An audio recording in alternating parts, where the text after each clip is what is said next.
Hi, it's Ulti Carlson here. I just did a review a few weeks ago on here of the Sean Connery James Bond films that just got a 4K release. And I did find out that the Daniel Craig movies are actually already available in 4K. So I looked online and there's actually several different collections of those, but I finally did find one that I did decide to pick up. This is the Daniel Craig 5-film collection of James Bond films. So I'm going to unbox this release and share my opinions.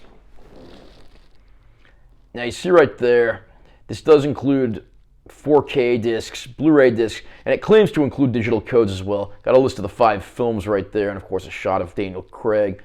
A message down below claiming it includes an uncut version of Casino Royale, because that movie was cut slightly in America to get a PG-13 rating, so just a few minor cuts were made for violence. On the back, you got some pictures from the movies as well as a description of each. In the slipcover, basically the same art on the front. There's the spine, back cover with all the credits. But now we get to the bad news. There is no digital code in here, even though it claimed one was included, so that's very disappointing. But anyway, going through the 5 films, we've got Casino Royale from 2006, Quantum of Solace from 2008, Skyfall from 2012, Spectre from 2015, and No Time to Die from 2021. Daniel Craig made 5 movies as 007 in total. Unlike the older James Bond films, these 5 films tell one continuous story. Each movie has its own individual elements, but overall it is one overarching story, particularly as you get to the latter few installments. The series starts out with Casino Royale in 2006. This movie had been adapted twice, once as a television episode in black and white back in the 1950s that took a lot of liberty with the characters, and in 1967 as a comedic film. Neither one of those films had any involvement of Eon Productions. This time around, James Bond has just been designated 007 and gotten his license to kill. After tracking down terrorists, including bomb makers and someone who's setting out to play the stock market through any dangerous means necessary, he finds himself heading to Casino Royale to play against a terrorist financier, hoping to bankrupt him in exchange for being able to take him captive and offer him amnesty in exchange for what he knows. Unfortunately, this man, Le Chiffre, has wronged a lot of people by gambling with their money, so Bond faces 2 threats: disgruntled terrorists coming after their money, and of course the mysterious organization that Le Chiffre works for. This was a good movie for rebooting 007 and taking us back to a more gritty version of the character. Anyone who had any doubts about Daniel Craig playing the character, those doubts were likely quickly shattered because he plays the role excellently. In some ways, he feels like a cross between the more charismatic and likable character played by Sean Connery and the more Ian Fleming-esque novel version played by Timothy Dalton. He's sort of a happy medium between those 2 extremes, and this really works to his advantage, including actor Jeffrey Wright portraying CIA agent Felix Leiter, Eva Green portraying Vesper Lind, the banking woman who ends up becoming Bond's love interest, which ends up teaching him a pretty tragic lesson, and Mads Mikkelsen as Le Chiffre, the man who seems to be setting the world record for getting killed in the most fictional franchises. Everything comes together here pretty nicely. It's perhaps a little too long. I would argue that the first act of the movie, while it has plenty of action, maybe didn't need to be quite as long as it was and doesn't have as much bearing on the story as it should. But overall, there are a lot of interesting twists and turns. This is a pure Bond, closer to Ian Fleming's novel character, as opposed to the gadget-wielding ladies' man that we'd see in a lot of the older movies. The second movie in the set is Quantum of Solace, which picks up right where Casino Royale left off. This time around, Bond finds himself face-to-face with an organization calling itself Quantum that has sleeper agents all over the world. He crosses paths with a woman who wants to get revenge against the general who killed her family, and the only way to get there, of course, is to go through the Quantum organization and its mysterious leader, Dominic Green. It's not long before Bond finds himself traveling all around the world again, still fresh from the wounds of his experiences in Casino Royale. This movie's unlike any other James Bond movie because it's a direct sequel to Casino Royale, and it also places emphasis on action over espionage, which I have to say is kind of a no-no when it comes to the Bond series. There are some great action scenes here and some good performances as well. Jeffrey Wright, of course, returns as Felix Leiter, and he's as good as ever. While the movie does have its shortcomings, and I wouldn't put it on my list of best Bond films, it's not a total loss. It's actually the shortest runtime in the entire series.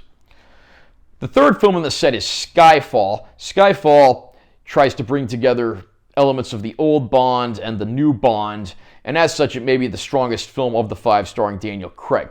This time around, M's reputation is called into question when there were several terrorist attacks and a list containing sleeper agents has fallen into the hands of an enemy power. One of the enemies being faced is Silva, a rogue MI6 agent who wants revenge against the people who abandoned and betrayed him, and before long, Bond, M, and the people at MI6 find themselves in a greater terror than they've ever been in before.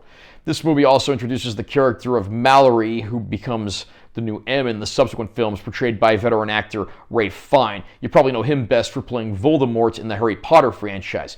It also brings us a new incarnation of old characters like Moneypenny and Q, both of whom were absent from the prior two installments. And Silva, portrayed excellently by Javier Bardem, one of the best actors working out there today, really steals the show. This one does have an interesting ending that's unlike any other James Bond film, and there's even a bit part by legendary actor Albert Finney in the final act that has to be seen to be believed. The fourth film in the series is Spectre. This time around, Bond is investigating leads that the old M had previously given him, trying to track down some of the agents that were associated with Quantum, only to find that there's a great conspiracy and there may be a bigger organization that's been over all of the powers that he once battled against, known as Spectre. The leader of Spectre is Franz Oberhauser, a man from Bond's past, portrayed by Christoph Waltz. But Bond finds himself facing several other threats, including a Spectre hitman portrayed by Dave Bautista, the wrestler who's probably best known these days for playing Drax in Guardians of the Galaxy. This movie, unfortunately, tries to do way too much. There's way too many retcons in regard to the previous films. We're just suddenly supposed to believe that there's some higher power that was over all of the villains that may or may not have been connected in the previous films. It also has an excruciatingly long runtime, and we go from one destination to another, and unfortunately, it does end up running out of steam as a result. There are some great moments in this movie. The opening sequence involving a Day of the Dead parade is certainly entertaining, and some of the revelations are quite interesting. Although I have to say, if you've ever watched any older James Bond movie that has the Spectre organization, you probably know who Franz Oberhauser actually is. The fifth and final Daniel Craig James Bond film is No Time to Die, which was delayed pretty heavily as a result of the COVID-19 pandemic. This one finds Bond being estranged from his love interest following an attack for which he feels she may have been responsible, and 5 years later he teams up with some CIA agents and goes back into action, seeing if Spectre is still active, but discovers there's another, even more menacing enemy portrayed by Rami Malek, probably best known for being the actor who played Freddie Mercury in Bohemian Rhapsody. Ironically, given why this movie was delayed, a good deal of the plot revolves around transmitted viruses that have the potential to kill. No Time to Die has some great elements in it, and it does try to humanize Bond somewhat more, but unfortunately, it has an even longer runtime than Spectre and expects fans to swallow even more heavy retcons than the prior film did. And this, unfortunately, doesn't really work to the film's favor. There is a great bit part by Ana de Armas, a fantastic actress who's shown up in so many roles in recent years and is good in nearly all of them, but she's given the shaft after the first act, and instead we end up getting a MI6 agent portrayed by Lashana Lynch, who seems frustratingly out of place in this film. Lynch is a great actress, as she's proven in movies like The Woman King, but here she just seems like she'd rather be in any other movie. The movie does have a pretty explosive conclusion, but again, it runs out of steam because it drags on too long. It just doesn't quite know when to stop. There are some emotional points in this movie that do pretty well, but again, the runtime doesn't do it any favors. So as you can see, the James Bond films starring Daniel Craig are a bit hit and miss. This is true of any actor who's ever played James Bond, but overall I would still say the hits outweigh the misses, and I did have a lot of fun going back and revisiting these. According to some online sources, Casino Royale and Quantum of Solace are upscales, whereas the other movies that came later are native 4K. And I have to say, all of these movies for the most part look very good. Even the ones that are upscales look fantastic, but you really do get that extra vibrancy from the ones that are native 4K. The addition of Dolby Vision certainly works wonders here. And I have to say, I'm definitely not disappointed in what I see picture quality wise. These are great looking releases. There are no bonus features on the 4K discs, but the Blu-ray discs, which again I'm fairly certain are reissues of previously released discs, contain all of those associated bonus features, so you get a lot of the EPK type stuff, deleted scenes, featurettes on the history of the Bond franchise and the like. So there's at least a lot of stuff here to keep you busy. I don't think you'll be disappointed there if you're a fan.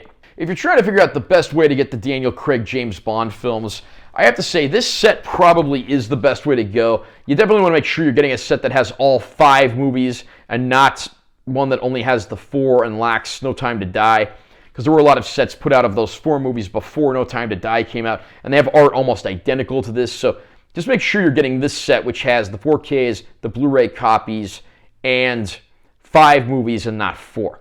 Again, though, I'm also disappointed at the lack of digital copies, even though it claimed they were included. I don't know if that was just my release or if they're just not including them with this anymore, because apparently it's past the expiration date on the package there. But again, overall, though, the good outweighs the bad, and this probably is the collection you should buy if you want to get the Daniel Craig Bond films. Are you a fan of James Bond? What did you think of Daniel Craig playing 007? What's your favorite one of these movies? What's your least favorite? Comment down below and let me know what you think. Also, remember to subscribe to this channel for more content. I'm always posting new videos. And make sure you give this one a like if you found it helpful. I'm Taylor T. Carlson. I'll see you next time.